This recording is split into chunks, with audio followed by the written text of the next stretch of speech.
Heavenly Father, divine and eternal Parent, make us an instrument of Thy peace, an instrument of Thy light, and an instrument of Thy love. For I am the light and the love of the living Christ, flowing ever free. I am the blessing of life eternal, balance and harmony. O beloved Spirit that I am, make us one, and Thy will be done.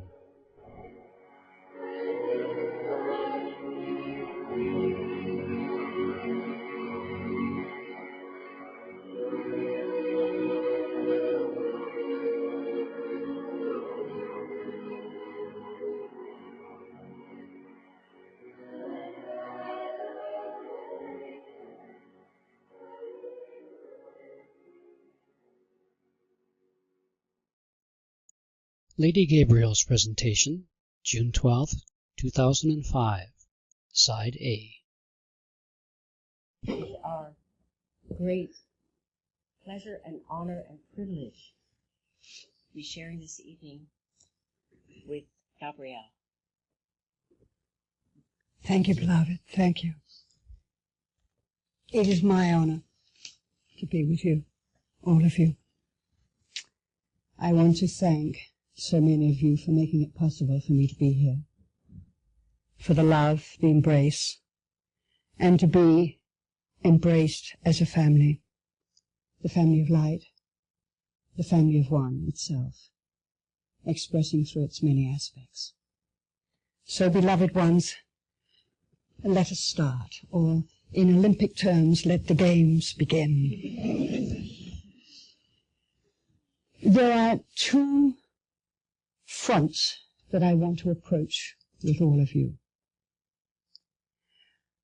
One is duality and what it actually means. And the other is attention to thought and what that means.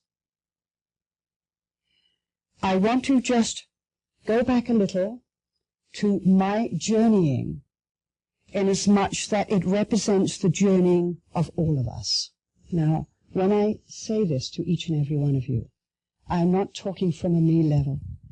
I'm talking from an experiential process that all of us have undertaken uniquely, differently, in many ways, sometimes very, very challengingly, and as such. When my awakening took place, it required, we may say, a denouement. It required a stripping of the egoic self, as we all have been aware of this, because the egoic self basically is a compilation of memories and patterns and programs. I will now jump forward, as we will say, without getting caught up in time. But as part of that mandating that was requested of me, I was given the understanding of duality, what it means, and the eventual unfoldment for all of us of the unmanifest principle that starts in the understanding of trinitization or Trinity consciousness. So I am coming to this immediately. In this journey, over a period of years, there was an attempt on a number of occasions to bring in or to model and to present Trinity consciousness, and I was asked to undertake this, as I am certain many of you have uniquely, individually and collectively, we may say, been mandated to unfold and present different aspects of the one to bring in that greater beingness that we all are, that expansive or limitless potentiality of our being.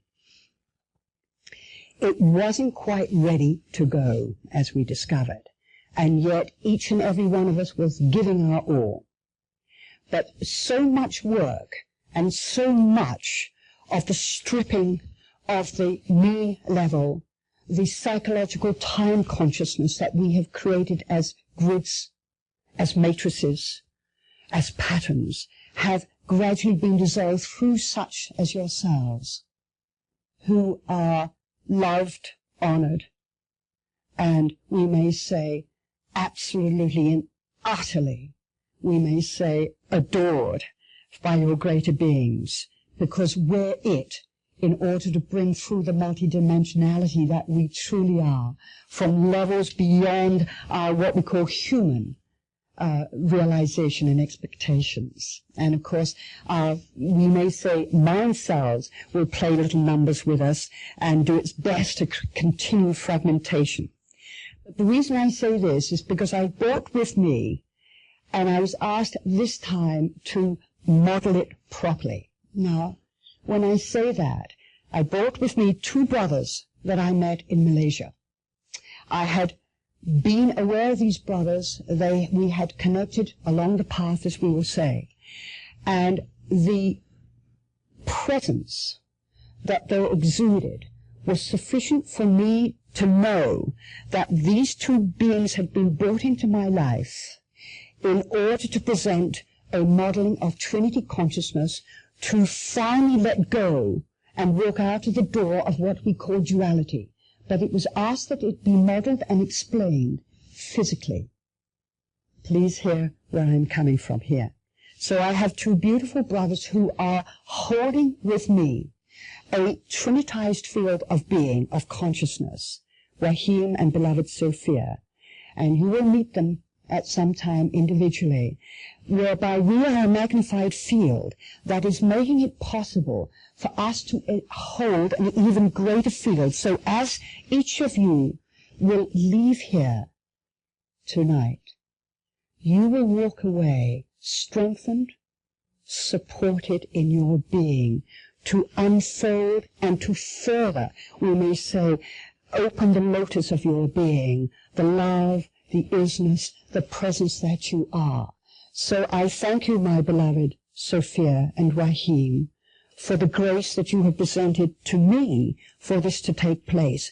And of course, I am absolutely bathing in the grace that all of you are also bestowing to me. Thank you, dear hearts.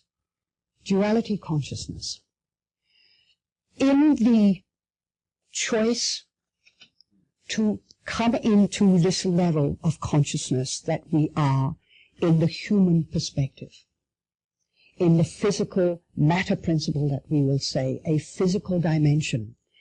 We came in, contrary to how it looks, beloveds, we walked in as freedom. At no stage do you leave as freedom. You are free now.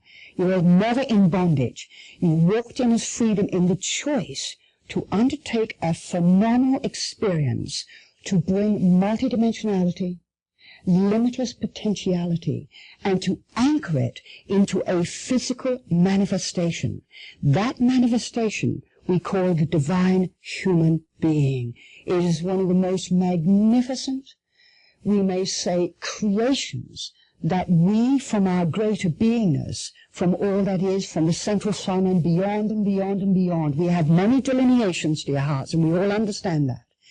But we chose that we would be the God seed of our being that would step into one of the creations, one of the most beautiful creations, and I know that some of you have heard me talk about this magnificent Gaia, this most beautiful jewel in the crown of creation.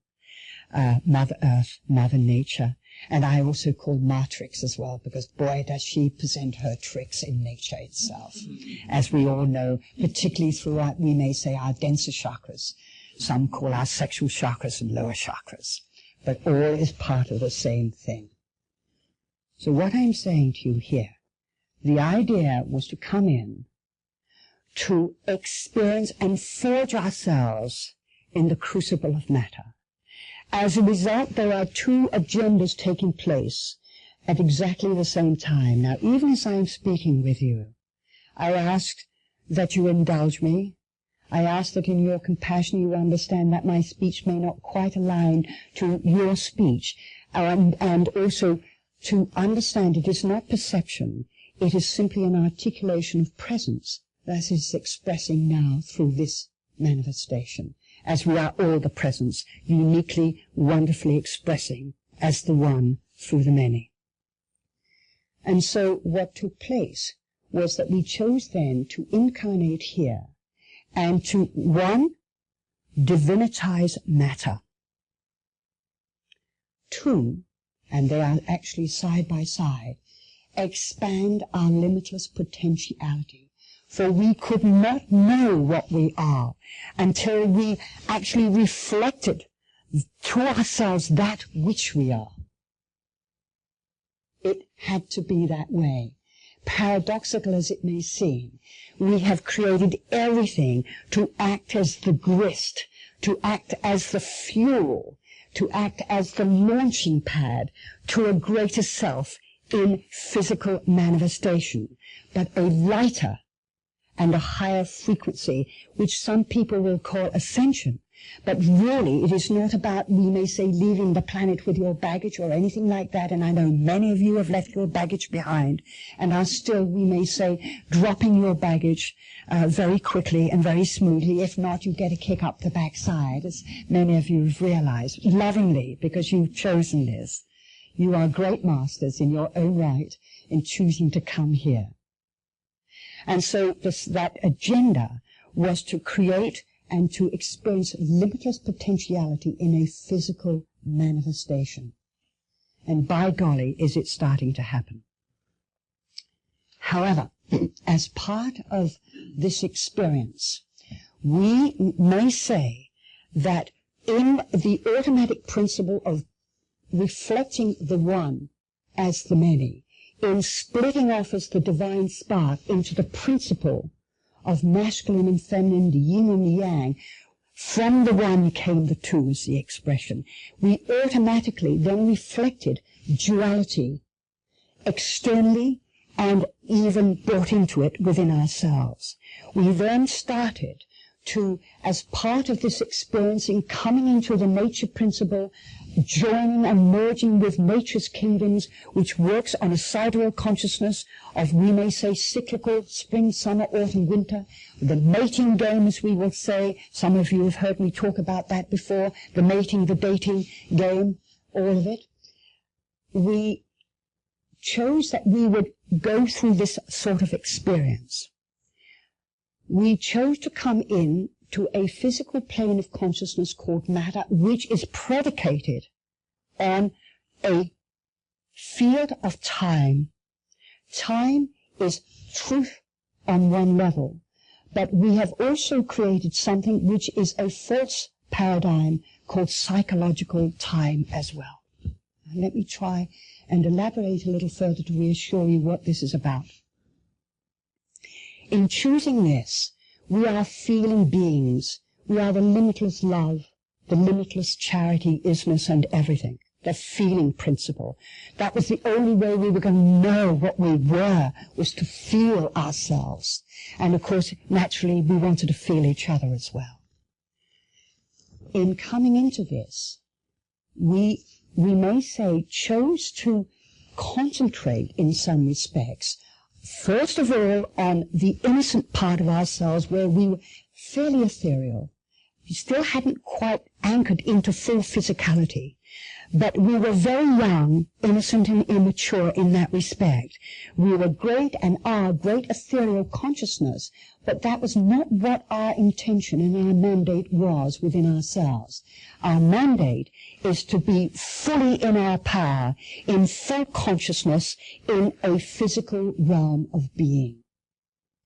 Then we knew at a certain stage of our evolutionary consciousness in the physical, from spirit level, that the impetus now was to learn more about our power, to learn more about the mind consciousness, the IT that I will call it, but IT when I refer to it is pure intelligence, not the second-hand information consciousness that many of us, or humanity as a whole, has inherited over the eons of what we call knowledge, or what we call intellectualism.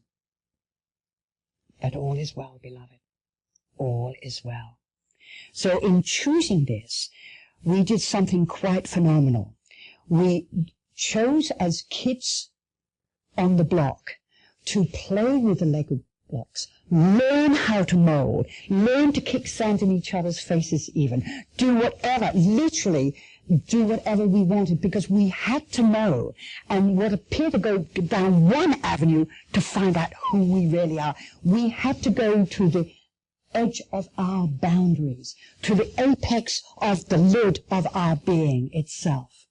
And of course, in part of this experience, over the many manifest expressions that you have presented from your monadic levels, you have had many experiences as the monad in different, we may say, civilizations, in different cultures, in different personas, and also as, we may say, the principle outpictured of yin-yang as male-female, and forgetting even that we are the one expressing as the many, that we are the one that has the principle within each and every aspect of our being, the masculine, feminine, the divine principle, the yin, the yang. And so part of the experience was to learn about duality, was to be dualized in such a way that we were inclined to forget who we are. And as I will keep saying, and all is well. We are the greatest story ever told. We really are. We really are. And each of us has so many stories that we can tell, even in this present remembrance of what we are, besides what we call our collective memory through Akasha and what have you. We are now at a stage here whereby, even to say to you also, that the masters that we know of, some of the great beings that have walked amongst us as guiding principles, as part of their journeying, as part of their unfoldment, their service, everybody comes in from the one, no more, no less, holding the freedom of being itself. And yet we have been automatically, we may say, privy and germane to the collective consciousness, which has been at times a fairly interesting frequency, and I have called it effluvia, and I don't know whether you understand what that word means, effluent. Does anybody know that word? Well, we will use a simple term called shit. I'm glad, because when I say that, it is not wrong. It was simply the choice to feel and what we call learn about feeling through emotive principles, through searching for the beloved outside of ourselves, through searching for our missing yin or our missing yang, for looking for that union, that constant wanting to mate, because here we are in a most beautiful cyclical frequency here, through the kingdoms, watching everything we've created come into union in its natural blueprinting, but non-sentient blueprinting, and we are sentiency. And that is the significant part. As we will say in the kingdom, the top of the phylogenetic tree. And we understand that in our natural sciences. So here we have been learning to that movement within ourselves through external principle. As part of that process, because we have the senses of taste, touch, smell, feel here, unless we could experience that, then nothing else existed. We had forgotten that we are limitless consciousness, that we are ever multidimensional beingness, and we are the pure isness of all that is, as that which we are. And so in that, we then developed an unshakable belief in the five senses, which we created in the first place. And so we gave our power, in some respects, to our creations. To everything we created, we gave our power to it, forgetting that we are the ones and the creators in the first place. Now, I know that particularly you, my beloved ones, you would not be here otherwise, and we would not be meeting this way unless you hadn't already walked an incredible journey, felt an incredible journey, experienced all the challenges and the glory, and in fact the pain of denouement in the releasing of the programs of duality.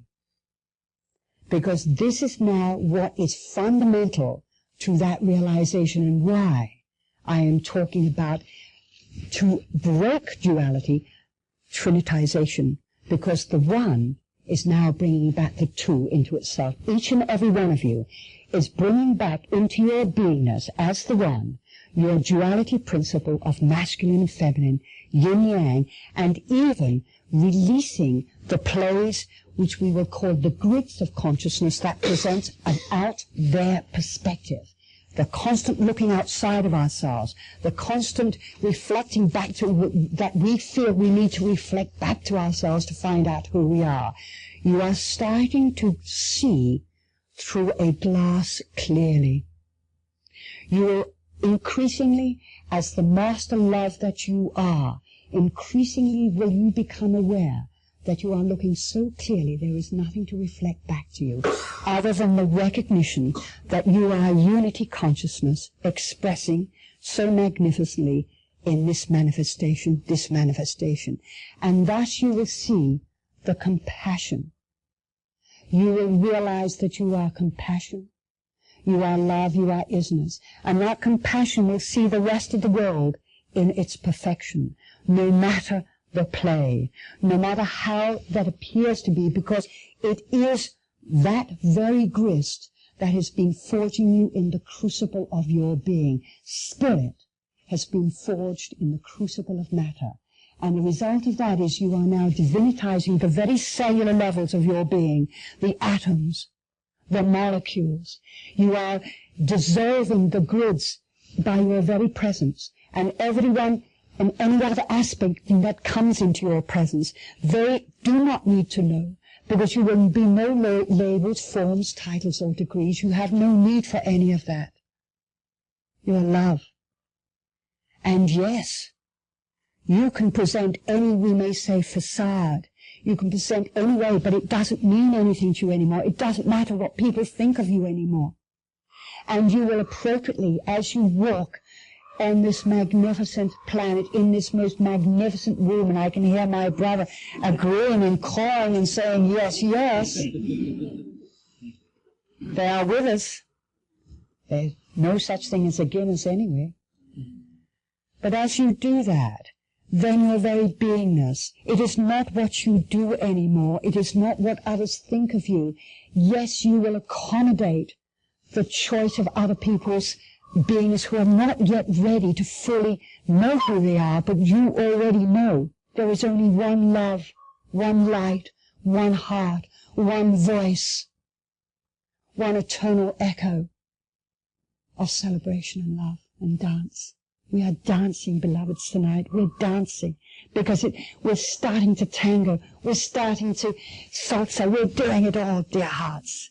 But we're doing it with our own rhythm. We're coming into a most magnificent symphony and jazz and festival, you name it, we've got it. And we're doing it, and we're it itself. So here you are now, dear hearts. I need to address for you, because I am still getting many beloveds whose commitment is unquestioned, who are still feeling the challenges of relationship. It is still going on for them. And as many of you are now able to work together, whether it's not to do with even the sexual energy. It has nothing to do with whether you're a male or a female.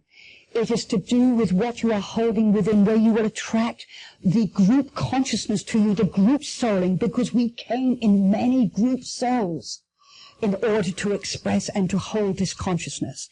So the rays are now calling in their great group soulings. And we are meeting each other in small clusters from the 3 to the 4 to the 5, and so it will be all that is in due course, as I said, the one expressing it the many. But I do want to reassure you, dear hearts, some of you are feeling still some confusion, because you, especially in a partnership or relationship, again, it has nothing to do with your gender. Whether it's to do with your family, mother, father, lover, brother, it doesn't matter. There is only one consciousness in its many aspects, at different stages of unfoldment, dear hearts. And that's the compassion we must understand. Some of us will go through spurts where we'll leap ahead and then suddenly end in a void. Where are we? And the first thing I will say is stay present. Be now, because your mind is trying to work out and decide where it is. what is unfolding in you is beyond what we call the human mind, the human psychological program of time that we have created as part of our journey. What is psychological time? It is the mind's fixation on a past and a future. It totally predicates its false, we may say, grid of consciousness on the desire or memory of the past, which constantly creates a desire for the future. The past and the future are one. There is only now, which is the limitless beingness itself. That's all we are. And yet we can work in what appears to be a cyclical consciousness called time, which is a true consciousness of creator levels from our beingness. But we have also created a memory base, and we may say a virus within our minds called psychological time. And this is what I now urge you, dear hearts, to be aware of with reference to thought, which I shall address in a moment. But the duality consciousness is such now, is that only you, my beloved, can be taken through your door. Only you, my beloved. You cannot take, you are an aspect of the one. You are unique in your expression. Yes, you may feel the attraction and the magnetization towards another and others, but they cannot go with you and you cannot go with them. Each of us eventually walks through our own door. Now, many of you will have heard of the great, we may say, harmonic convergence, which I will absolutely acknowledge was a true outpicturing from higher levels of our being to present what we call a doorway called 1111. Do many of you know about this at all? It was a time in the 80s of whereby there was a decision by many souls impulsed through their dream states to gather together to create what we call and move out of a third dimensional consciousness and hold a focus that would be the bridge from duality into the unmanifest, limitless dimensional frequencies that we are. That it would be the beginning of the dissolving of the grids of duality consciousness that have kept us trapped in this, we may say, psychological mindset, in the grids of right and wrong, of more or less, of perspective, of judgment, of criticism, of desire, in that constant feeding that the mind created, in getting caught up with time and forgetting that it is beyond time.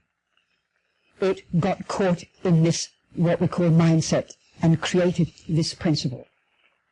You are one being, expressing as the many. We are the divine field called human being. Hu, meaning God consciousness, or all that is, or plethora of beingness, and being now. And human, manifestation of everything, here, now. You are here now, beloveds.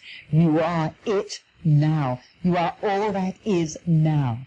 And you so rightly deserve to take and to stand up in this divinity of your being, which you are, I will say to you, being supported from every level of your multidimensionality. You have no idea, and I say this with laughter and with joy, of what I see energetically is in this room, and the great beingness that you truly are, through these magnificent instruments that you truly are. You are the beloved itself here now. And this is what I'm saying. So it is to get you to understand that it is not wrong and there is no problem about walking with another. There is nothing more beautiful than to walk with many as well. But it is not about the possession of mine. It is not about that other being mine through what we call a time or psychological possessional consciousness based on a desire or on a fear. Fear has also been inculcated very strongly in our grids through what we call that, we may say, manifestation of intellectualism called materialism. We were given when we incarnated here and moving from what we call a very innocent child being, a very innocent energy field, pure innocence that you see in children. Look at the children you see around you. Look at these energies, this pure, and the child, literally every single one of us, hold that purity until a conditioning takes over through some form of grid of parental conditioning. There is no approbum here. There is nothing in any form of complaint. It is the way it has been. And so we then, after a few years, we hear, don't do this, don't do that. I shouldn't if I, and so it goes on. And we have all carried it. And that was part of our choice to experience what it would be like to go down this, to learn to mold energy. And we have used this energy phenomenally. As you can see, we are still using it in a fairly aggressive way with reference to the rest of the world, forgetting that we are the one and constantly trying to kill ourselves off through our external selves as well. And all is well. So what I'm saying to you now is to have the compassion in your being for yourselves of what you are now further unfolding, and the compassion through who may be with you, who is walking with you, or who is choosing to leave you, or whom you are choosing to leave, not out of, we may say, a perspective of criticism or judgment, but in the knowingness that you must take that next step. Your impulse and your higher self, the true self, your true being, is demanding that. And you owe that to all of humanity, not just to the partner that you may have chosen that you must leave, because you must take this step. And you cannot love can never justify what it is. As you are aware, a beautiful brother presented a beautiful expression of love requires no defense, for it has never seen an attack in the first place. And that was through a lovely piece of work called The Course of Miracles, brought in through two beautiful brothers, under the auspices of a Christ-conscious being that some would call Jeshua ben Joseph, who walked amongst us and is us and continues to be us as the one. No more, no less, no higher, no lower. As part of this meeting, I also indicated to you that we now need to have a look at something further. Psychological time has created a thought form. The thought form has billions of aspects of itself, but it is always the antithesis of what we are, and it's called fear. Love can only ever, it doesn't even need to let go of fear, but I will encourage you to allow the letting go of fear, which are simply the programs. When I talked about the intellectual tool, what I was going to say is we were given the most brilliant intellectual tool for moving from a child nature to step down into a much stronger nature of being, where we would need to use what we call our mind. We had to use buddhi in order to bring in our sentiency, to know who we are, what we are, why we are, and how we are.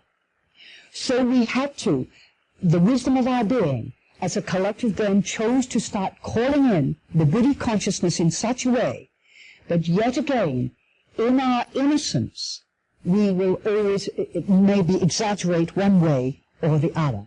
And so the intellectual tool was devised originally to equip us to be able to walk in, at this time, a fairly alien consciousness of animal nature, not just our animal nature, which we developed over time.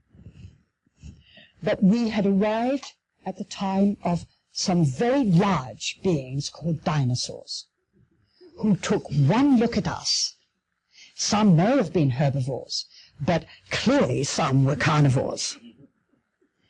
And it required us to be able to learn living skills, to be able to, how were we going to heat ourselves, warm ourselves, because we were going to densify, and we needed to survive in this fairly, we may say, alien world at the time, where it was roaming, we may say, with very large creations. And of course we appear to be very insignificant in comparison as these little manifest physical entities called human. So the intellectual tool was developed to give us techniques to survive and learn living skills to be able to accommodate living in nature's form.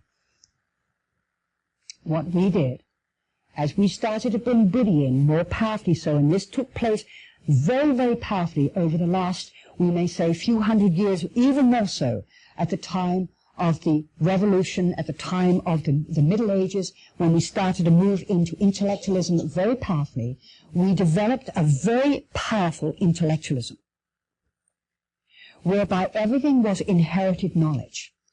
And this has been right way through, even more so in the last few hundred years.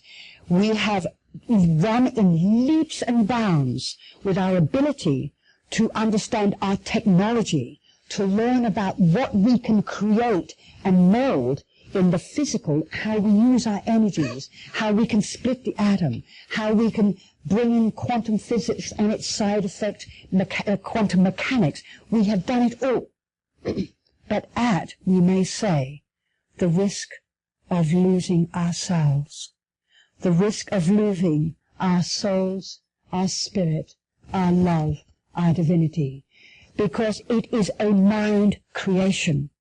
The mind is not to be denied, but it has been hijacked to act as an external mechanism rather than the inner expressing the outer. We have had the propensity, the greater proclivity to externalize everything and not realize that we are responsible for everything we create.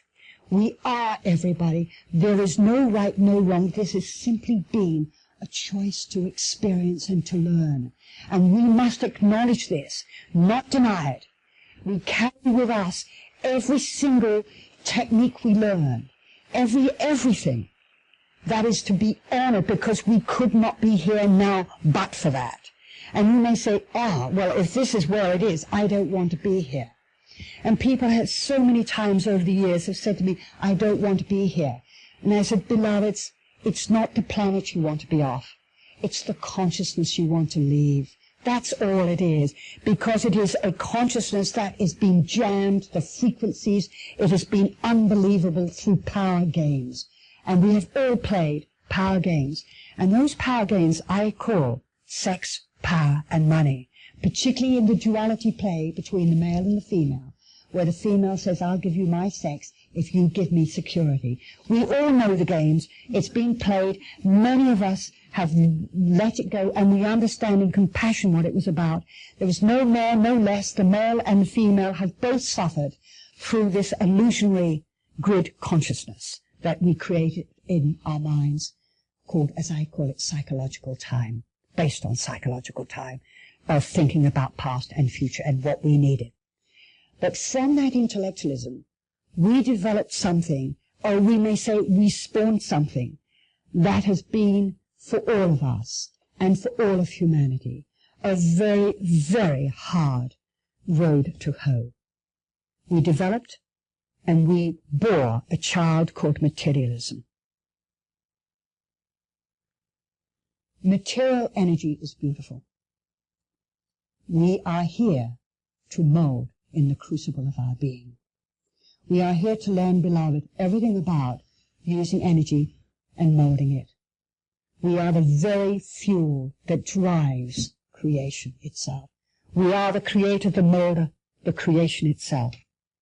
Yet again, in the imbalance of consciousness, we have gone into a mindset which has created a materialism that we think must control us. Now, when I say this to you, my darlings, my love, beautiful ones, I am very aware that you are so aware this is not the case, but we are aware that we are still watching the world presenting this paradigm, these very, very brittle grids that are now clearly being shattered as you walk amongst, and you walk in amongst them as well.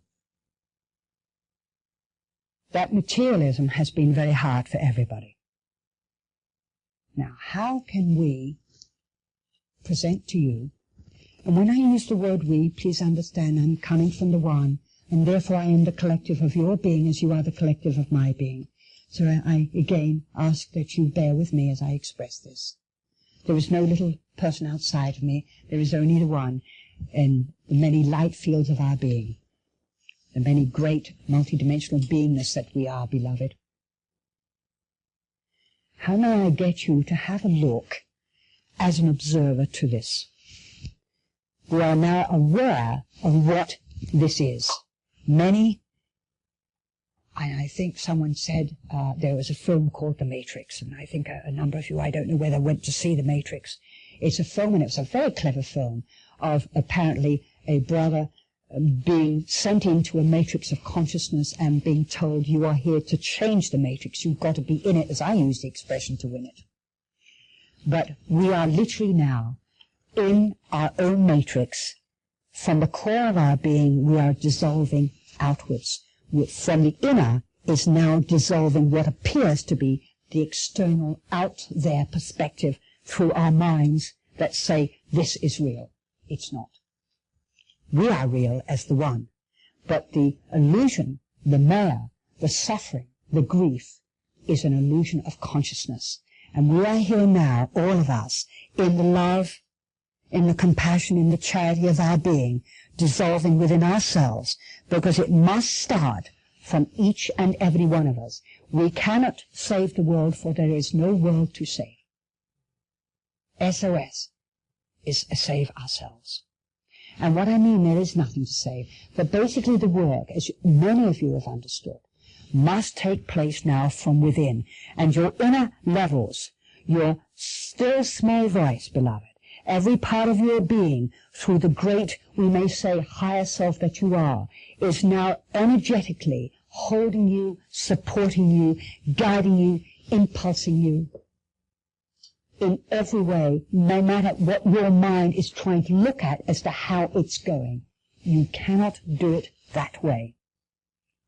So let us look at the word called thought. We may say that we live in a world of thought. That is fine. It is part of the journeying of our being. It is part of our creation, and it is fine. It is part of, we may say, the world of time, of physical matter, because we needed time to learn more about who we are, what we are, and to evolve spirit consciousness as well as what we call physical consciousness through the nature level itself. It is our preoccupation with thought that creates our dilemma, our conundrum, and our duality. What I am encouraging each and every one of you, now many of you have been going beautifully, but you will have moments of where, the thought is around us. It's in us, it's around us, it's like being in an ocean of flotsam and jetsam. We'll have idle thoughts, we'll hear thoughts, and I always say, let them go through like a sieve.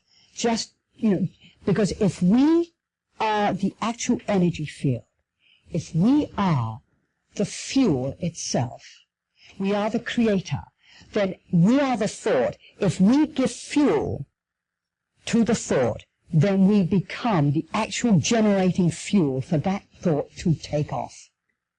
Thought is our ability to create. Thought is what is the actual alchemical, we may say, expression of our beingness. When we get a thought or a focus, if we hold that focus, we will create it. But what we have done, because we are in a very powerful grid of mindset where the collective consciousness has still not shifted into what we call a greater unfoldment of being, we are still in a third-dimensional consciousness, whereby the duality play is still alive, kicking and struggling, and in inverted commas, well, according to most people, it's still very clearly being outpictured.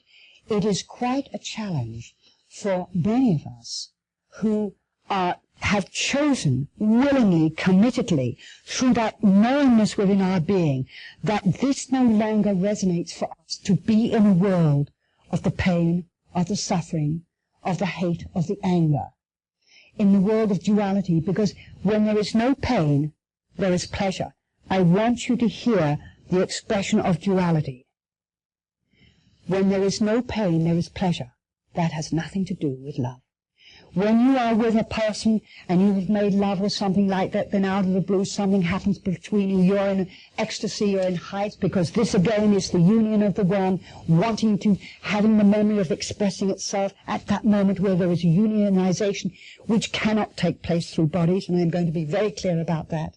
But we attempt that because we are so external in our out there perspective through our five senses that we assume that to feel the love that we are, we must unionize with another and experience, when in actual fact Matrix has simply performed her nature's function to what we call constantly emulate her nature kingdoms all the time. And all is well in that respect. It's not right or wrong, because there's nothing more beautiful when two people do come together in the memory of union, but haven't quite understood yet what it's about in that search for the beloved, and all is well. Because we are, if I may say, I feel I'm in love with all of you. You are my love, and you are my beloved. So may I say it is a most orgasmic experience for me being with you here. Divine orgasm. Once you've tasted it, you'll never forget it, dear ones. So what I'm saying here is that it is your attention to thought which is the final, we may say, moment for you to hold and what we call pull in your mastery. The void is when it really does play its games. When you're going, well, everything's fine, and then suddenly out of the blue, something comes at you, you have no idea what it is about, you don't know why, what, and immediately up comes the thought of emotion, up comes the bewilderment, and of course the egoic level plays its number. You must be aware of the numbers your ego levels have played on you at times. Why, what, and the classic one, if I may say it, is spirituality. Now, I need to address this. I feel to address it because it would be unfair for me not to address it to you. As you've invited me to be here, you deserve to be who you are. When I encountered certain energy fields in a more expanded consciousness that so lovingly impulsed to assist this little soul aspect or this psyche to start waking up from the underworld of her being, when it took place, one of the things that absolutely shook me, in the first place, I had come down no path. I didn't even know what a path was. All I knew was that here I was, eat, sleeping, whatever I could get, that was, that was my life. And then I got hit with, well, I don't know what it was, but as was the expression, if they could crack me, they could crack anybody, was the expression. So I appreciate that. So you are talking to a reformed, whatever. It's not even formed, transformed, we hope, eventually in due course, constantly. Never stops, by the way. But what I want to say was, I had various great energy fields or signatures that many of us will call masters. And of course that's understandable, that we have, through the eons of time, inherited, we may say, wisdom consciousness, the wisdoms, the texts, what we call the many paths, whether we call it the Vedanta, the Tantra, whether we call it the Christian, whether we call it the Muslim, it doesn't matter.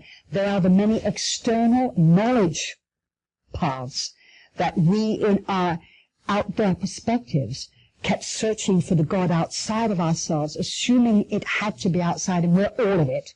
It's here, in and out. But we created what we call the many gods, tribal and otherwise. In that process, we literally started to what we call reinforce the grids of consciousness or the patterns through religions, and the latest is what we call also spirituality.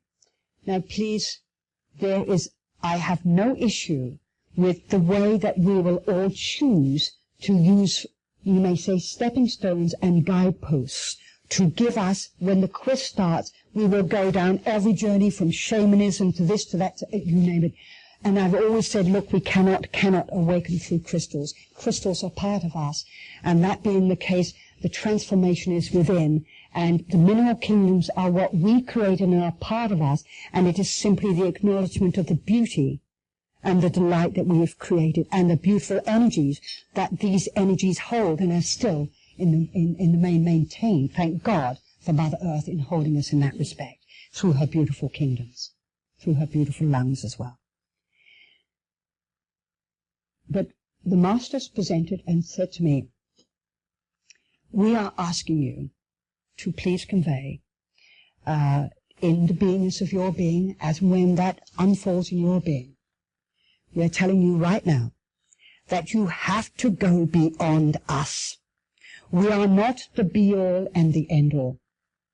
We are as much unfolding in our being, in our levels. But what absolutely shook me was when they said, we cannot go any further because we are in duality planes of consciousness.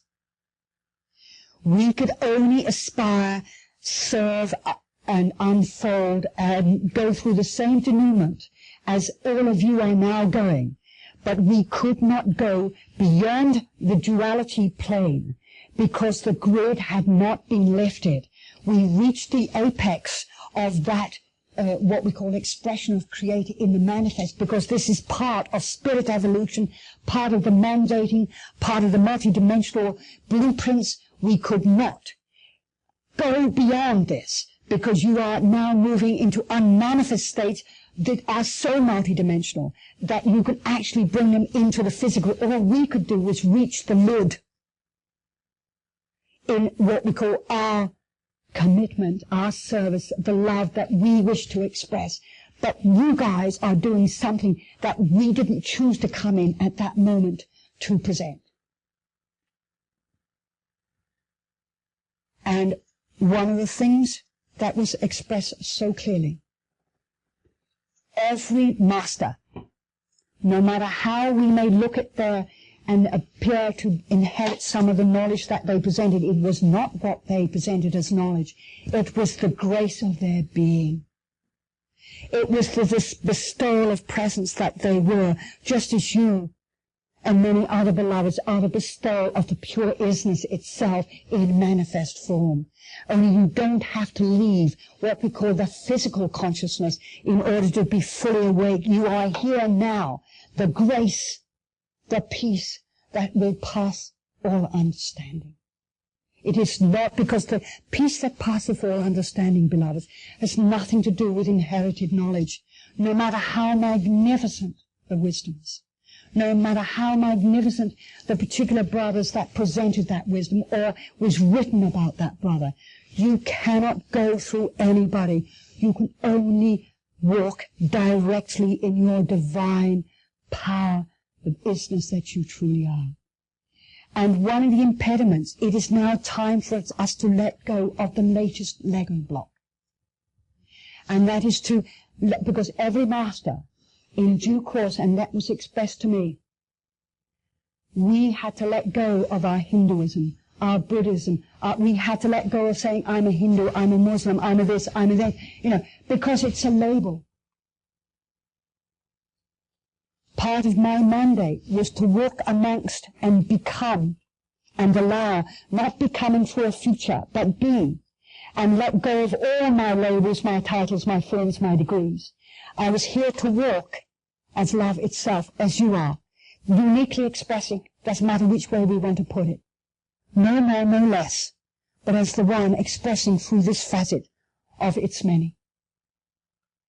And so we are aware and we understand with great compassion the groundswell that took off, which was magnificent, called the New Age, we may say. There is no such thing as a New Age. There is no such thing as an Old Age. There is merely historical perspective, beloveds. It's all inherited. Only you. When have you felt the New Age when you have been going through something so poignant, so challenging? Has there been anybody actually there saying, I can give you the panacea? No. You've had to allow that unfoldment, that denouement, be with that on your own. Many have said, I feel so isolated. I said, it's not isolation, it's because you've got nothing to hang on to anymore. You can't, because your higher level is beyond the paradigm of this consciousness. Your true self is the unmanifest state now fully, we may say, merging in its crucible spirit, soul, or psyche, in its crucible of matter. This is the divine union itself, dear hearts. This is what is taking place for you, all of you. So what I'm saying to you, not to bag New Age or Old Age spirituality, I'm simply saying that you now are being asked to walk in your own talk, to be who you really are, to allow who you are. Doesn't matter how it looks. It's not important anymore. It's not about what anybody thinks of you, because love does not know itself other than itself as isness and love and limitless potentiality, beloved. I only see beauty here. The expression delightfully presenting through this manifest form. And I will always say, welcome, beloved, because here I am dancing in this field with you, the one dancing with its many facets, with the diamond of itself, spinning and spinning and spinning, and spiraling, the descent and the ascent, my beloveds. That is what is. You have been ascending in your commitment to the unfoldment, in allowing what will take place, in being with what is. That is the word, that is the expression. Beloved, be with what is, no matter what is taking place, no matter whether you are feeling the challenge outside of yourself, whether it's through some form of materialism, jobs, security. It's not important. Follow your bliss, as a lovely brother said once. Follow your bliss, because that's who you really are. Not blissed out. That's not what I'm talking about. Not flaky, that's not what I'm talking about. But knowing I am that itself. I am all that is, even though you may not feel it. Know it is you. No matter what your mind says and does, the furphy of comparing. Spirituality has been one of the most odious consciousness in some respect by the comparison of love. How can you compare yourself? How do I compare thee to a summer's day? Thou art more lovely and more temperate. You are unique. You cannot possibly compare yourself. You are love uniquely expressing in each and every one of your beingness, in your facets. So let us get to the understanding of thought. It is your attention to thought and the preoccupation when something comes up, whether it's a painful thought, a memory of the past, something of the future. No, no, no, beloved. Allow yourself to stand back and allow the witness itself. Allow the observer. Because what happens is, as the observer, initially, and I only use this because this is merely a temporary tool, the intellect will play that vital job for you. It will play that vital moment for you, whereby to remind yourselves to stand back, stand back, stand back. And no matter what is going on, the feelings, the pain, somebody coming at you, some form of, whereby all these energies are jamming their frequencies of some sort, or there appears to be some dynamic playing out for you personally with another, no, stand back. Because do you realize it is the very grist that has pushed you to take your next step? You can now say thank you to all these, we may say, levels, to all these grists, to the crucible itself. You can feel good and realize, hang on a minute. I don't need to play, I don't need to be in the drama anymore. I don't need to, because for every action is a reaction. You don't need to play the part with another anymore, other than that you love to play. But you're aware that you are playing the part. It's to be aware, dear hearts, that you are playing the part. You are the director, the producer, the cameraman. You're it. You are the light upon the screen of your own creation. You are the brush on the canvas of the sky itself, dear ones. It is to be aware. Even if it's a dramatic moment, be aware. Hey, You know, I'm the greatest drama king and queen that ever walked on this planet. Wonderful. Forget the Oscars, as I've always said.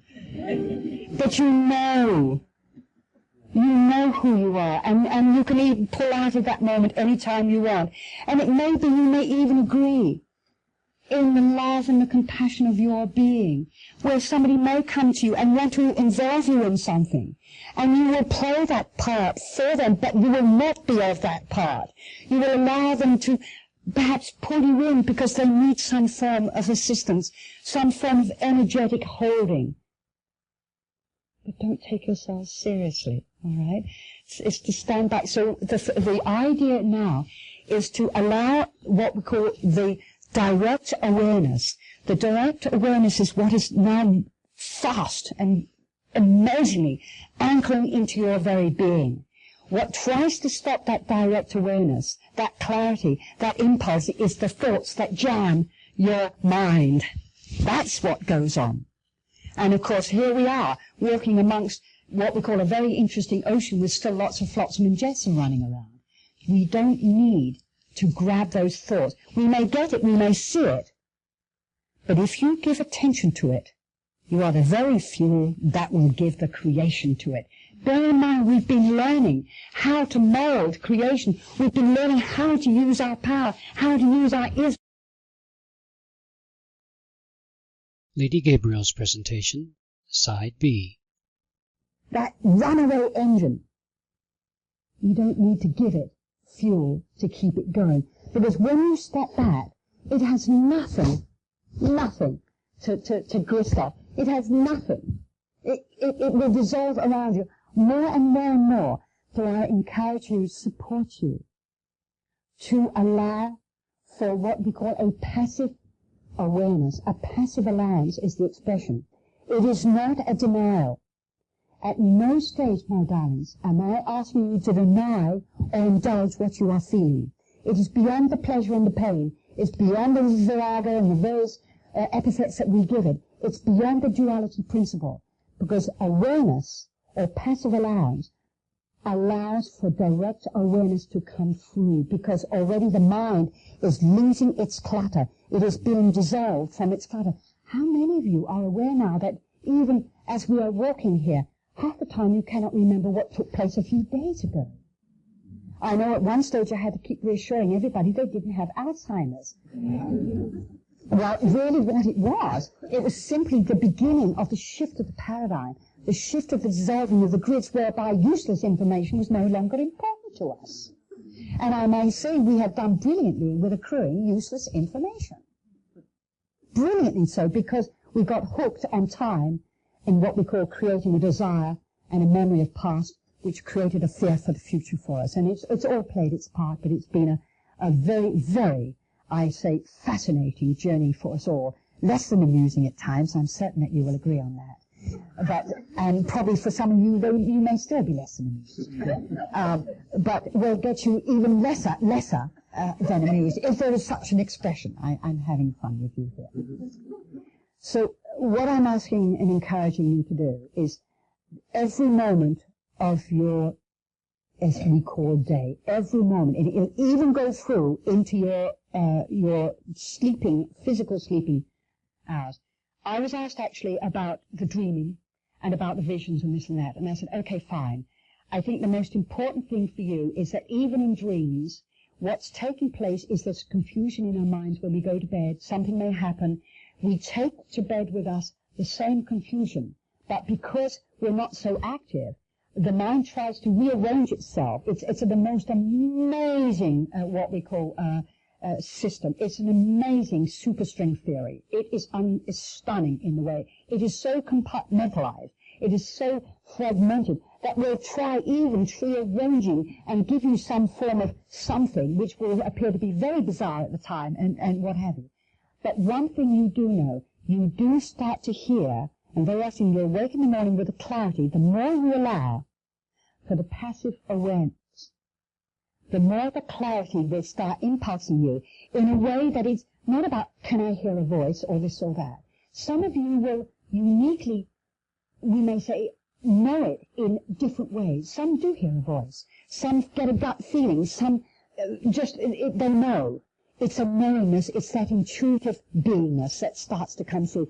That is your guiding principle. We actually did an amazing thing. We literally cut off ourselves like a spaceship from our, we may say, our docking procedure. We're now docking with our greater mothership, as we would say, from another level. I'll use any form of languaging I can.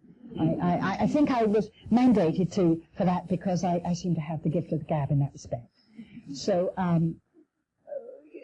so I will use any languaging that we can get this across to you. So, beloveds, what I'm asking you to do is, will you please stand back from your thoughts. Don't even decide what they are, how they are. Don't, at the same time, when I say don't be concerned about the feelings that might come through, maybe the confusion, maybe the emotion. Some people start crying, they have no idea. It is the true self dissolving the grids of what we have been trapped in. We have been trapped in the psychological time grids that we created as a mindset. And it's happening all over the planet now. And what is interesting, and what I do want to share with you also, is I've been meeting many brothers. Initially, when we started this journey, many of us, we knew that, and again, we were mandated in different ways. Some of us had to walk away literally from our families. We had to leave everything. We were clearly impulsed. It was less than what we call satisfactory for our families at the time. We had to, at the time, suffer tremendous emotional reaction from what we call those who loved us or assumed they loved us, when in actual fact the love was called possession more than anything else. But it was basically based on fear of loss, because fear is a part of the grid of time, which is always the fear of losing. And that's why we're always trying to get money, because we fear to lose. And that's another, what we call, part of we may say, the hijack of materialism itself. Not the material. We are here to learn about material consciousness as well. So it is more important for you to say to you that what is happening now, many beloveds are waking up in their, what we call their professional, we may say, outpicturings or functions. And I've been meeting them all over the planet. And of course, the first question is, they say to me, well, Gabriel, what do I do about this? And I said, just be with what is. Don't decide. Yes, many of us, we have to be the ground to hold and focus, because our mandating was to focus particularly where we had to learn about healing, and we chose to search outside in alternative ways in order to get out of what we call the collective mindset and what we call the very brittle linear consciousness that has been controlling the planet. You must be secure, you must be this, and all of this going on. But what is happening now, because many beloveds such as yourselves and many more on the planet have so committedly striven, no matter what the challenges coming at them, what the energies, the psychic, we may say, effluvia, coming at them all the time, quite innocently, often presented through family, because the family are not aware that it's the psychic grids that have been controlling this whole experience and stopping us from our true divinity, or basically testing us as just to how ready we really are, and let's look at it that way. And I prefer to use it that way. It has been very hard. But many souls now are waking up in what we call their function modes, particularly through organizations and things like that. And the first thing I say is, follow your heart. Do you love what you do? Yes. I said, would you do it whether you got paid or not? And there is an initial... I only had probably about 3 people who said yes. The rest was, wow. And I said, that's fine. But allow compassion for yourself. Be patient with yourself. The most important thing, my beloveds, is for you to be patient and compassionate to yourself, because you cannot be compassionate to others unless you are compassionate self. Love is. You cannot talk about love unless you are love. And we're not talking about the wishy-washy pain and pleasure stuff. That's not what I'm talking about, dear ones. You are love now, anchoring here, fully, charity. And when I say charity, you're not being sorry for somebody. That is the worst thing to do, is to deny their perfection. The charity is to understand. That it may be they are not yet aware of who they are, but it's not for you to decide. No one. None of us need to, because there's only one human being here. at last presenting itself. That's really what is taking place, dear hearts. So by standing back and even as it comes up for you, watching the play, you'll actually see how the root energy comes up. You'll actually see where it comes from. You'll look at it and go, oh my God, this is amazing. You can actually see it in play. You can see the grids itself. You can actually see it, and there are billions, but every thought form has its own blueprinting grid. So can you imagine what we're dealing with? But don't be hard on yourselves, because once some of us get it, then it's going to permeate right way through. You know, we are now the overlay from a greater frequency of being that is coming into the physical and dissolving what we call the Piscean grid, and thus we're coming into what we call the Aquarian consciousness, which is we may say a more expanded frequency, and we'll use those expressions because they have helped us.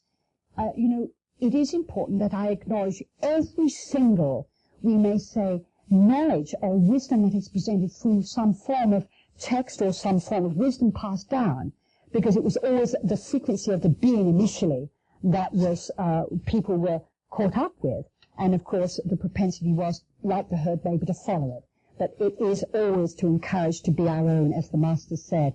You are masters, you are love. That is what mastery means, to be that which you truly are. And we chose to master a physical realm, not to what we call control it. What we've done is we've forgotten our command, and we have become a demand of consciousness, and we do not need to do that anymore. And that's why so many of us are feeling this intense love and unification with nature in her being through her beautiful kingdoms. And we're feeling that love, and really what it is about is we are experiencing the true isness of our being, which is also Mother Nature. And that's why there is nothing to save other than what we call clearing the decks of our own effluvia, is the expression. Letting all the shit fall away from you. It's sloughing off very powerfully now. And that's why there may be confusion at times for you. There may be emotion at times for you. There may be a sudden anger comes up. Where on earth has this come from? Don't decide. Don't give it a name even. It's merely energy being released that had formed what we call moldings called grids or matrices. That is all that's taking place. And you are now the new blueprinting. It's not even new. You are the true self that it appears to be newly coming in. But what we've done here and what we've achieved here is magnificent, and it can only be more wonderful. And you will find also, as you start to stand back from your thoughts, not give it attention to it, let it come through. Just let it come through. Just let it go. Unless, of course, you specifically want to give it attention, and then you're going to find out how powerful you are. All right? So just remember that, dear ones. I always caution you to be very careful what you think. Very, very careful what you think. But I feel that your wisdom now and the guidance of your inner guidance through, and also through your various journeys along the path, have already brought you to that realization. So what it is now is about standing back and being aware of the thought, but not being the fuel called attention to it. Be the observer. As you allow the passive witness, as you allow, and the word is allowance, it's not even surrender, because there's nothing to surrender. If we think there's something to surrender, then we've forgotten what we are, because it's part of the duality play again. Yes, there's no such thing as moksha. We are already isness itself. You came in as isness, freely choosing the experience, so there is nothing to free us from, other than the fact that we are now choosing to let go of the play. We're choosing, but we can't always let go of it ourselves, because our mind is controlling the play. The director says, no, this is mine. It's all mine, as they said in, there was that wonderful movie, The Middle Earth Kingdom. My goodness, have we been the Middle Earth Kingdom. We have, it's even been shown to us in our movies. It's absolutely wonderful. I have such fun with it. And we can laugh in the end when we realize the most wonderful dramas that we wrote. It is mind-boggling. In fact, the mind cannot accommodate it, and it keeps trying to improve the drama if it can. And it's not good enough. I know I can do better than this, and I want another Oscar, and I want a greater Oscar, and this and that. But we all know now that Oscar is defunct. We are happy to say. Totally and utterly defunct itself. Stand back, beloveds, and allow and be in the moment. The moment is who we are. The nowness is our isness. It's one. Reverse the word now, and you've won, is the expression. I had a little fun with that one. But I'm very simple-minded. And just, I'm happy to say, because the more simple one is, the greater the clarity that hopefully will come through, because we let go of that knowledge consciousness.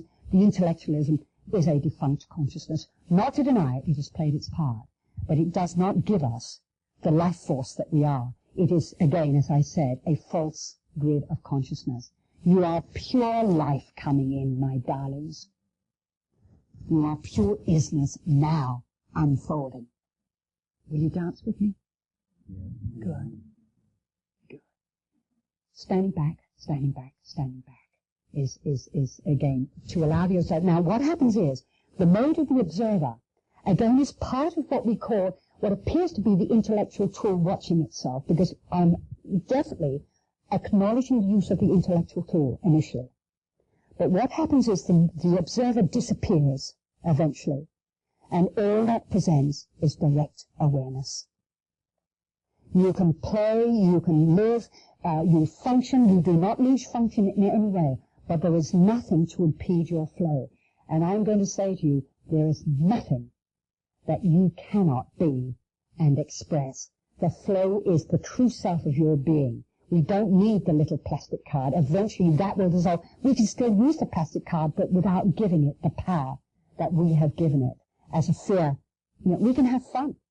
You know, I intend, you know, someone asked me, said, would you like the Bank of Gabrael? I said, let's go for it. I am the opulence here. We are that. We are all that flow. And it's not contained within just a little what we call blueprinted paradigm itself called the third dimension. We are multidimensional, and we're about to set the universes on fire. And we're doing it now. So in that allowance, the vigilance is to use that the intellectual tool to remind you to be vigilant. Vigilance, vigilance, vigilance. Not paranoia, just vigilance. Even before you go to bed, you know, basically to the beloved of your being. Keep me vigilant. Keep me focused in the one pure light of my being. Because you are the magnificent brush of your own Creator's hand. You are the magnificent sculpture that is being literally, as the marble is falling away, it's you. You are the magnificent David. The perfect, you may say, Adam itself. The pure human blueprint that some will call the Adam Kadmon, now presenting in manifest being, dear hearts. Now, now, now. Is there anything that I can address further? Rahim, Sophia, is there anything that you are aware of that we need to look at, or that we can further support the beloved expressing this way, that you are aware of? All right, not at this moment. I'm aware, again, that some of you are choosing to come and engage and dance with me over a period of a few days. I look forward to that, because when we come together, as we have come together tonight, we are a magnified field of pure love. We are massive. As we walk out, I take the whole of you with me. So it's my God. You know, don't be surprised tonight if you're buzzing like crazy, because it literally, but keep holding that focus, keep yourself grounded. This is so important that you, and I feel that you are very grounded beings, because we need to bring this in, and it's very important we bring this, allow this unfoldment to come through. And of course, as we meet, you know, the further meeting energetically with this presence, there is no me involved here, and yet there is a persona of manifestation that expresses as Gabriel, and some will know as Anne Francis, merely to be there and love that moment with you and support that moment with you, because I also too get the further unfoldment and the further magnification. I am not stupid either. I may be simple, but I'm not stupid, is the expression. You know what I'm saying here. One of the things that we also felt to pose, part of the reason why I felt so strongly with bringing these two beloved brothers to be part of the team, even though you are hearing this voice box, there is a Trinity holding this right now, and of course beyond the Trinity. The Trinity is merely what we call the convenient way, I will use that expression, to break away from duality, because, you know, it's beyond Trinity. But as we move from the two into the one again, then the one expresses itself as the many, and thus we come into what we call unity consciousness itself. But we had entertained the idea, if it will support you, and I know that my beloved Louise, I hope that Louise would be privy to this as well, and also I'm aware of beloved Stephen, who is accommodated in his beautiful family, my Venus, who will be accommodating the consultations at Stephen's place.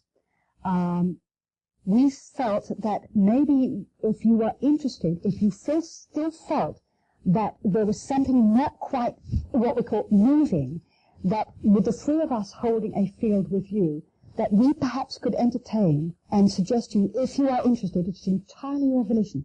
We are not here to advertise. There's nothing in us that needs to do this. We're here merely to support and to acknowledge your perfection and who you are, and constantly reflect back to you who you are. It will never be allowed to be an external God self or what we call a guru consciousness. I'm here to break all, and I was given that mandate in love and in honor of the great teachers, because eventually we must all take it, and we can only have direct experience and direct awareness.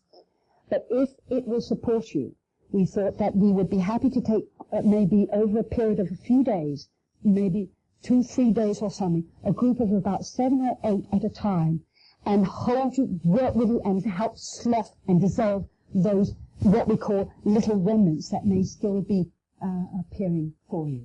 It is entirely up to you. If you wish to look at that, please have a chat with my beloved Louise, and obviously it would be more appropriate here, Louise, to take it here than Stephen's place, who was so lovingly accommodated in his place for the counselling, but it would not be big enough to spread out and what we call work this way. If you would consider that, beloved. I hope I haven't, I think we did refer to it, dear heart. Right, okay. So if you are interested, but I would like to see you first, dear ones, in order to, because it may be immediate that this gets one, that we literally, energetically, as we meet in our one-to-one, as we will say, then it may be immediately dissolved. But some of you, you know, we are there to support in any way we can. And as I said, beloved Sophia and Rahim have given and have totally given their all for this to take place, and be here to support this engagement, this divine engagement with all of you in whatever way we can play our part and serve the beloved through service to our beloved here. All right, dearies? Is there anything that you would like to further address? Is there anything that comes up for you, dear ones? Yes, beloved. No, there is nothing to practice. I'm saying, I hear what you're saying, beloved. You've asked the question, so in case it wasn't heard, is trinitization to be practiced? No. It is not a practice. It is a merge that spontaneously comes together through a flow between people, whereby there is a natural magnetization to you. Instead of, let's say, you are in a partnership with another, instead of it always being reflected outside of you through your partner, there may be another who can come in and present a most beautiful relationship. I'm not talking about physical relationship. I'm talking about a flow. Well, we've had the menage a trois and they didn't quite work out. We have played every part great, is my attitude. There is no shame, there is only gain, as we will say. So I am not talking about the menage a trois. What I'm suggesting is a configuration of energy. The Trinity is a frequency of the One itself. The duality is a false grid. And the duality has played its way through a reflected out there, he's mine, she's mine. So we're not necessarily talking about that. As you come into your wholeness, then automatically you are going to magnetize certain brothers to you. And not all of us are going to be modeling this way. Some of us, this has been mandated for me to present this, and this is why I've met thousands of beloved brothers all over the planet, non-stop, for the last 14 years, non-stop. China, Asia, everywhere, you name it, I've been there.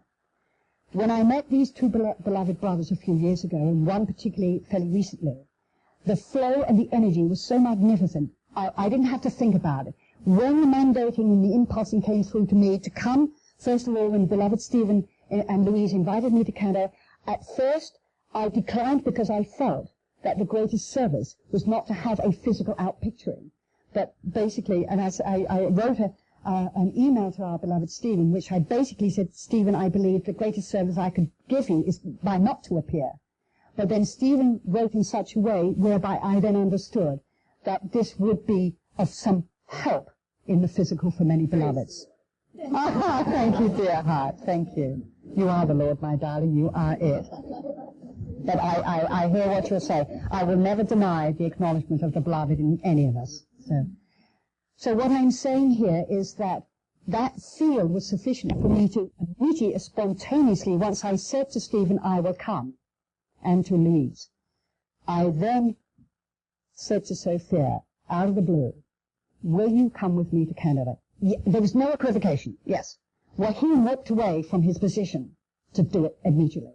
He knew that he was on standby. He actually warned his company that he did not know how long he would be there. He'd already walked from one situation because he knew that he had to take a step, and he took a very big one.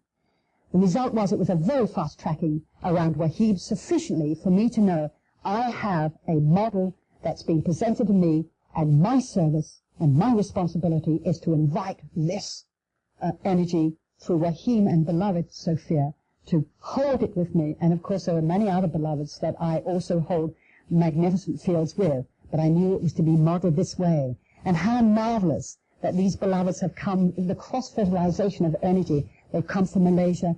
The cultural consciousness, the heart energy in Malaysia is magnificent. And I do want to share with you, dear hearts, I picked up a trinity of geophysic consciousness on the planet: Canada, Malaysia, and New Zealand. And there are the three places that I have been to, that they have consistently, for my greater beingness and higher expression, mandated me to spend time there in the last few years, connecting with brothers all over. These are the most benign, neutral vortexes on the planet, dear ones. You have no idea the magnificence of what you are playing. And so you bet you're going to meet part of the vortex energy that's presenting through Rahim and Sophia and what have you. And I believe it's going to be phenomenal, because already we're joining as the islands of light coming together. But this is in a geophysical state space that this was shown to me. And I went, oh my God, of course. The heart energy in Malaysia, they are literally on the leading edge of what we call, in inverted commas, the great future. Their technology, but yet they're in a 50-50, but they haven't yet fallen into what we call an old paradigm. Yes, they have certain grids that we all have as the collective, but the Malaysians, you just fall in love with the heart energy there. And of course, Canada is always, the wings of the dove have always, I felt very strongly in Canada. And I always feel as if I'm on your slipstreams, dear heart. I really do, and make the most of it every time I come. And I have been in New Zealand quite a lot, working all over the planet from New Zealand to hold part of the focus of my service in my mandating. Now, when I use the expression mandating, again, nobody can compare, and we cannot compare with each other what somebody should, let that go, or should we do this? You know what I'm saying? Your greater beingness will always steer you in your beingness. The expression is that you are doomed to your perfection. What I mean by that is that, if you're not hearing your clarity, you're going to feel your clarity very quickly, is the expression. Right? I'm saying this with fun, but more and more now is it less dramatic for all of you, because you're aware. Listen to your intuitive heart knowing. And that's on every level, including perhaps some challenges, even in relationship. If you know that you must go forward, You cannot drag anybody through the door with you, and it's not your right to. It's your right to acknowledge their perfection and their choice, whoever it is, when they are ready to unfold their beingness. The greatest gift you can give to all of humanity is to get on with who you are and to allow who you truly are. All right, dear ones? Are there great masters that you are? So, no, I feel that we have, you clearly, as I said, have, if I may use the expression, done the work. And some of it rather arduous at times. You may have said, well, there's been very little fun around it, but never mind, because, you know, it has been a very challenging thing, releasing these grids. But your higher self now is in command. The true self, whether you're aware of it or not, don't let your mind try to work out where you are. Yes, dear heart. I was wondering when you were speaking to, talking about the masters. Mm-hmm. I've never had a master. Right. But I'm aware that I've never had a guru. Right. I haven't really had a spiritual path. Right. I think I pretended to believe in spirit for a long time. Right. I was told if I didn't, Yes. as a little boy, that there would be trouble. I hear. Yes. What I'm curious about, if it's true that there's masters beyond Yes. the realm of humanity, Yes. another dimension, are you saying that they cannot go any further from their Basically, state of awareness? all right. That kind of confuses All right. This brother is asking a question, which I will repeat for the recording here, about masters. I refer to masters. Basically, they are simply, we are frequencies of pure light. And when we come into incarnating consciousness, we come in various what we call dimensional frequencies. Some will call it levels, some will call it harmonics, some will call it frequencies, some will call it energies. We have numerous names, and we are so imaginative with our languaging. So it has many names. But basically, you know, in the delineation we will use that expression for this outpicturing or this experience. We will come in and we will unfold our beingness, and there will be what we call aspects that appear to be the collective called humanity, that appear to present what we call a greater expansion of beingness, whether we experience what appears to be some kind of energetic magnetism towards them, some form of grace, whatever it is. This is simply a third-dimensional expression, beloved, and I say this deliberately, because the master is love. The isness is when you are aware of what you are in full consciousness in a physical manifestation, and that is what we call mastery. You have mastered what we call the elements. You have mastered the elemental consciousness, the building blocks where you become the creator level that can command only from the pure isness of your being, not from a duality principle of destruction, which is part of the play, which also presents the psychic grids and astral consciousness, which are denser consciousness, still powerful, but they basically are duality principle and have nothing to do with the one of our being. Because as we come in the full power of our divinity, and yes, we may go berserk with our thermonuclear detonators, forgetting that what we really are, and so, of course, we will behave accordingly to what we are not aware of yet within ourselves. So when I use the word masters, these are frequencies of monadic levels from which we all come initially when we start these journeys into what we call dimensional levels, where our monads will keep sending us in or sending its aspects in, which are you, me, and various others, and appear to be many incarnations, is the expression, and that really doesn't exist in that respect, other than the monad constantly incarnating its experience through its instrument, we will say, which is our physical realm here. So there are what we call levels of the monad that have completed in a way that require our completion for all of us to take the next step. We are monadic levels of consciousness. And now many of us are being steered by our collective monad through various what we call energies that presented, we may say, breathtaking and aspirational wisdoms and love and what have you. And yes, of course, we then gave them and what we call worship them rather than realizing they were simply a reflection of our being, but they happened to be aware of who they were. We just hadn't yet quite caught on to that. And of course, the herding instinct for our animal nature took off so powerfully, and constantly, as I said, that unshakable belief in an out there perspective, not realizing we're it and we're all of it, simply choosing a delineated field of experience. So the master, or the masters, are those frequencies of the monad that are there constantly through our monad, energetically holding this experience that we may take that step, because the monad cannot go any further without us, beloved. Does that help? Yes, it does. Good. It's a little bit like, well, I also think of the ancestors. Yes. And although I don't think you're talking about that, No. In my path, I say I pretend to, I say there's been some pretension about my belief in spirit, because that's just how it is to me.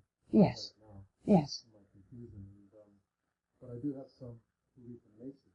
Absolutely. And so for me, when I think of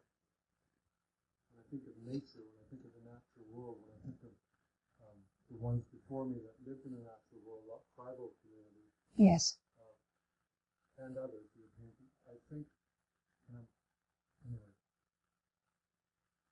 Without, What I'm trying to yes. grasp is that the ancient ones energetically are still alive, Yes. and they weren't able to reach their full potential, Absolutely. and we're here to Yes, for because that to happen. completely, because once you realize there's only one manifestation called human being, it's a field of consciousness that simply stepped itself down, and what we call presented aspecting of itself through the many is the expression.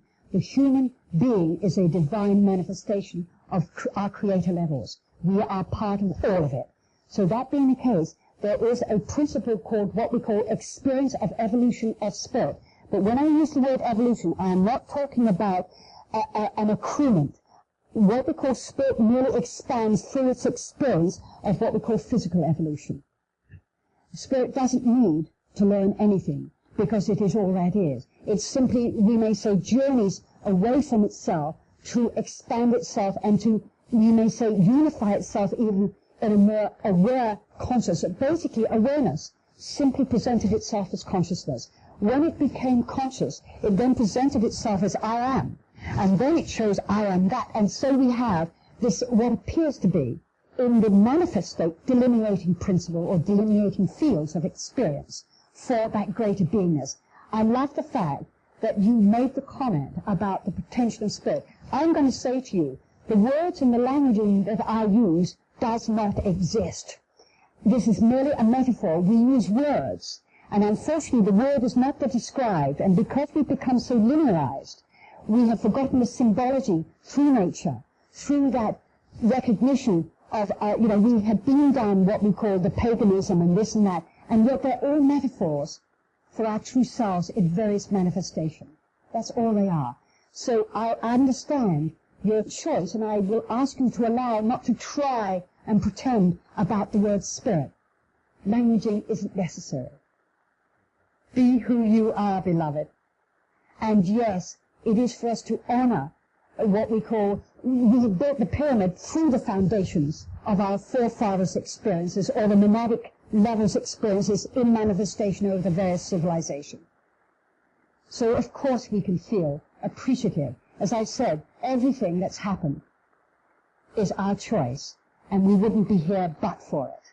And once we recognize that, in acknowledgement, in love, and in freedom of our being, then nobody is right and nobody is wrong.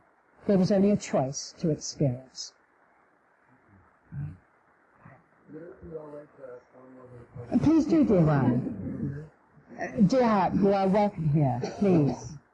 It's actually an honest question for me. Right. It's a short question. Right, dear one. On this journey of loving self, let me put it this way. On my spiritual unfoldment, is my true spiritual path loving myself?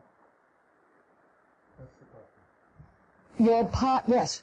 It is not even loving yourself, it is accepting yourself. You are already love. And therefore I'm going to repeat this question. It was a profound question because you answered it yourself. Is loving himself his true spiritual path? And I'm paraphrasing it very quickly here. And I've just said, as you've heard, you are love itself. You are simply learning to accept that which you are in a manifest expression. Allow, allow, allow. Be with what is. That eventually the clarity of all that you are is. All right, dear heart? Okay. Thank you, dear ones. My love, my light, my life, it is yours, dear one. Yes, beloved, you are asking a question. What is it that makes you feel experience? Would you like to come up and ask this question, or would you like to speak louder, dear one? What is it that makes you fear experiencing now? All right, it is because we have... What is it that makes you experience now? What is it that you fear in experiencing now? Again, we're talking about the grids of fear.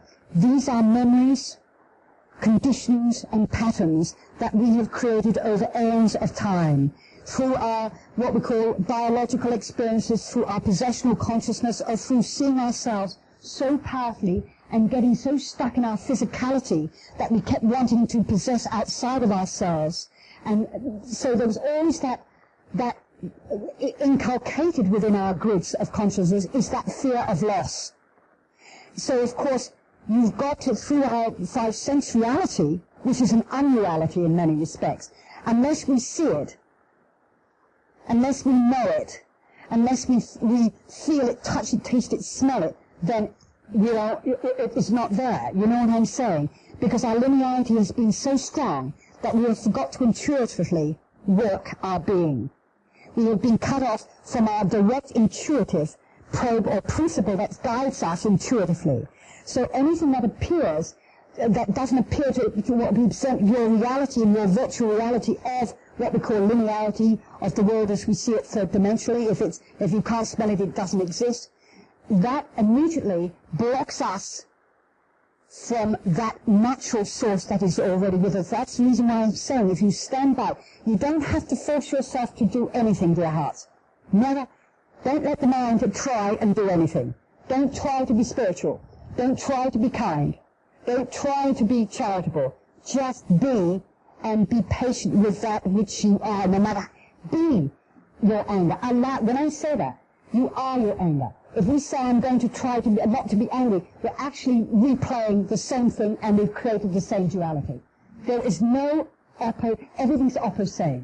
It is transcending what appears to be the anger and the pleasure, the pain and the sorrow. It is and the only way that unfoldment or transcendence can take place is when we have to let our minds that contain all the grids step back from the thoughts that control and the attention to those thoughts that constantly feed this grid all the time.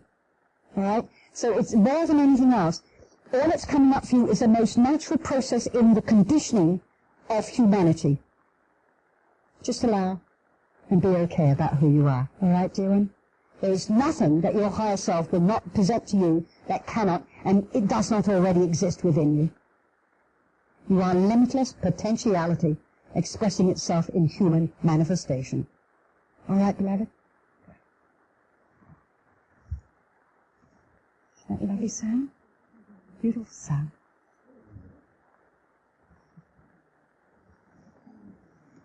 I love you all. You are my love, of course.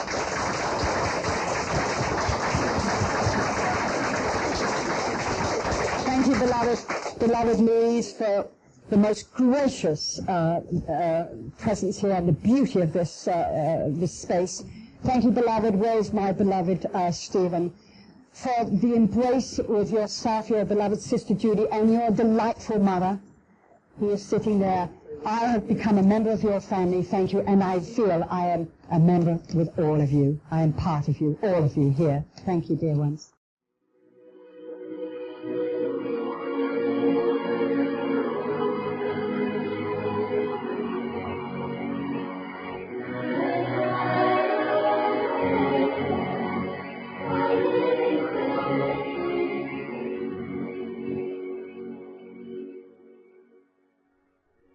Heavenly Father, divine and eternal parent, make us an instrument of thy peace, an instrument of thy light, and an instrument of thy love. For I am the light and the love of the living Christ, flowing ever free. I am the blessing of life eternal, balance and harmony.